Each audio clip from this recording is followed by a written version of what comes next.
Welcome to Trading an Edge, the podcast where we break down the psychology, mindset, and system of elite trading. Today we're doing a deep dive, really uncovering what we call the black box effect. Mm. We're going to show you how to decode that, that often invisible learning curve that separates amateur traders from the self-made elite. That's exactly it. And here's a truth that might disrupt things a bit for some listeners. Most traders don't actually fail from lack of effort. It's not about trying harder. They fail from what we've pinpointed as learning blindness. Learning blindness. Yeah, they simply don't know where they are in the learning process, so they end up just, running in circles, stuck inside this metaphorical black box, repeating the same mistakes. And they don't even realize they're in the box. Often no, or they sense something's wrong but can't diagnose it. Hmm. What we're unpacking today, using insights from psychology and real-world application, provides a framework, a map, really. A map out of the box. Precisely. It's about understanding the mechanics of skill acquisition itself. We'll use the 4 stages of competence to reveal your exact location on the trading growth curve. Once you know where you are, you can focus on the right actions. Skip the noise. Okay, let's start with that black box idea itself. Yeah. It sounds negative, like being trapped, but you mentioned it might offer a shortcut. How does that work? Right. It's a concept particularly highlighted in Colin Galen's work called the black box method, and it's surprisingly useful at the start. It's basically about understanding what a system does, its inputs, its outputs, without necessarily needing to know how all the internal gears turn. Okay, like using software. I know what clicking this button does, but I definitely don't know the code behind it. Exactly that. Perfect analogy. You know the function, you get the result. Think about a complex technical indicator in trading, maybe the Ichimoku cloud. Okay, yeah, lots of lines, looks complicated. It is complex internally, but using the black box method, a trader doesn't need to, say, calculate the averages or understand the exact math behind the leading span initially. They just learn the what. Price above cloud, bullish. Tenkan-sen crosses Kijun-sen, maybe a buy signal. They grasp its function, it signals the inputs and outputs, and can actually start using it effectively much faster. So you're leveraging the output, the practical use, without getting totally bogged down in the weeds of how it's built. Precisely. You get to the utility first. It makes complex topics way less intimidating. You can grasp the point of something in minutes rather than needing hours or days just to understand the theory. It's like an intermediate step. It connects you to the why straight away. I can see how that speeds things up initially. You feel like you're making progress fast. But does that set you up for problems later, if you only know the what and never learn the how? Exactly. That's the critical transition. Black boxing is great for initial utility, but it leads directly into a major trap if you're not careful. Our sources call it theory overload. Theory overload. Sounds counterintuitive until we need theory. We do, but it's about balance. Theory overload is when people just keep consuming information, reading books, watching videos, taking courses without enough practice.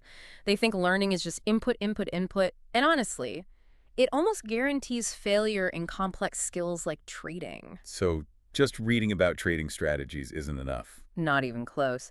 The real key, the thing most people miss, is what we call experiential cycling. It's a loop.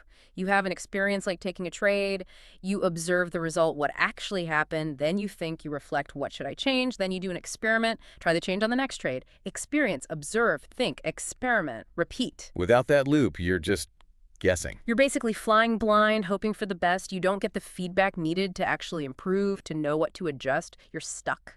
Okay, that makes sense. It's the practice and feedback that matters. What happens in our brain when we skip that and just pile on theory? You mentioned cognitive resources. Yeah, think of your brain's working memory like RAM on a computer. It's limited. Learning a new complex skill eats up a lot of that RAM because nothing is automatic yet. If you try to juggle too many new theoretical concepts and try to apply them all at once, that's called multiple element interactivity, you just crash. Cognitive overload. The system freezes. Exactly. Nothing gets learned effectively. And we have some striking data on this. Think about this.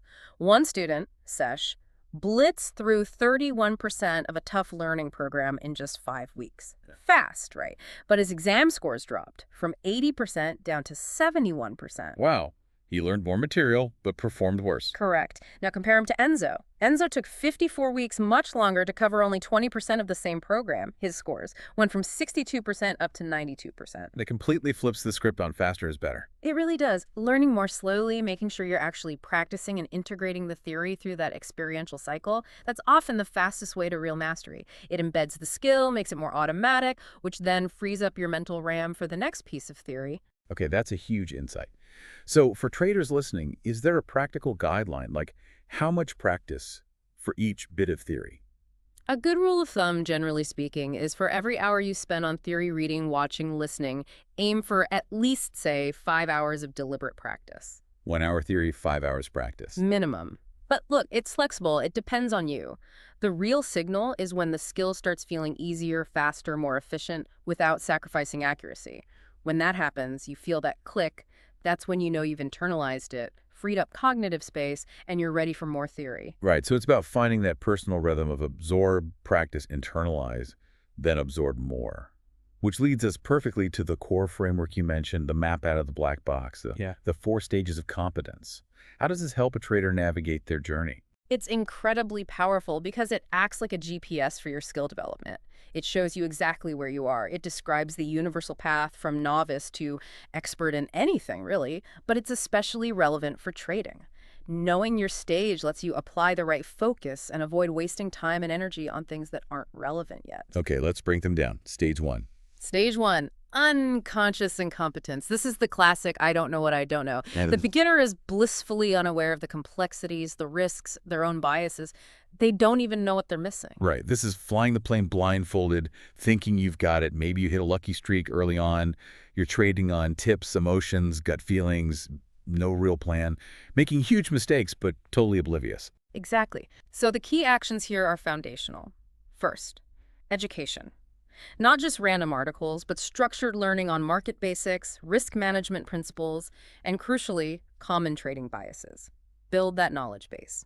Second, start an emotional trading journal immediately. Write down your thoughts, feelings before, during, and after trades. Why did you take it? How did you feel? What happened? This builds that first flicker of self-awareness. You can't change what you're unaware of. Okay, build the foundation, start looking inward. Then comes stage 2, which sounds painful. Conscious incompetence. It often is the most frustrating stage. This is, I know that I don't know. Ugh. You've now realized trading is hard. You see your mistakes. You know you're losing consistently, but you struggle to fix it. You feel overwhelmed. This is the plane on fire. Yeah. You're frantically trying to fix it midair while reading the manual. You know you suck, basically. You're probably strategy hopping, blaming the market, aware you're making emotional mistakes, but just can't stop. Lots of frustration, maybe despair. That's a good picture of it. The solution here requires laser focus. First, pick one edge. Seriously, stop jumping around.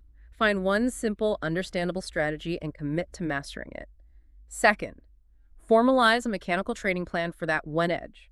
Write down clear, non-negotiable if-then rules. Entry, exit, risk, no ambiguity. Third, and this is vital, practice it relentlessly in a demo or simulated environment. Take the financial pressure off. The goal isn't profit yet, it's perfect execution of the plan. Build that muscle memory. Focus on one thing, make it mechanical, practice without pressure. Sure. Okay? If you survive that firestorm, you get to stage 3, conscious competence. Right, I know that I know. No, you can actually execute your plan successfully. You're seeing consistent profitability over a decent number of trades, but it still requires conscious effort. You have to actively focus, manage your impulses, stick to the rules. It's not automatic yet. So you're winning. The plan works, but it's work. You're profitable, but you're constantly checking yourself, making sure you're following the rules, managing emotions actively. It takes deliberate energy. Exactly. So the actions here are about reinforcement and discipline. 1, deliberate practice and repetition. Every trade reinforces the right habits. Keep executing the plan. 2, process-focused journaling. Your journal now shifts. It's less about P&L, more about, did I follow my plan? Every single rule. If not, exactly why. Look for patterns in your deviations. 3, make decisions based only on your plan and objective data. No feeling lucky or getting a hunch. Discipline becomes the key differentiator. Drill the process, focus on execution, trust the data. And that constant effort eventually leads to the final stage, stage 4, unconscious competence. This is the goal. I just know trading becomes second nature, like driving a car. You just do it. Your discipline, your plan. It's also ingrained that executing correctly feels intuitive, effortless. Emotions are present, sure, but they don't hijack your decisions. This is where flying the plane becomes instinct. You're operating with flow, detached from the outcome of any single trade. Yeah. The skills are automatic. It just clicks. Precisely. But even here, there's work, just a different kind. The danger now is complacency. So, actions. 1, maintain the feedback loop. Keep journaling, reviewing, refining. Stay sharp. Prevent skill decay. 2, focus on market evolution. Markets change. Your edge might need adaptation. Stay observant. Stay flexible. And 3, consider teaching or mentoring. Explaining your process to someone else is one of the best ways to solidify your own mastery and uncover blind spots. Keep sharpening the saw, adapt, and maybe even teach. That makes sense. So we've really journeyed through that learning curve today, from the initial utility of the black box, avoiding that theory overload trap, and using the 4 stages of competence as our guide. Yeah, and tying it all together, the big takeaway is that true mastery isn't just about gathering information, it's deeper. It's about accurately understanding where you are on that path and applying the right kind of effort for that specific stage. Learning isn't just linear, it's layered. Each stage needs a different focus, a different mental approach to turn theory into actual embodied skill. Which frees up those cognitive resources we talked about. Exactly. So you can operate at a higher level. This really brings up a final, crucial question for everyone listening. Something to really think about. Are you just trading, reacting, chasing, hoping, or are you actively upgrading your mind to truly master the skill? Because you can't shortcut the skill itself. But our sources show you absolutely can fast-track your journey to mastery if you know where you are and what to focus on next. Trading an edge where psychology meets profitability.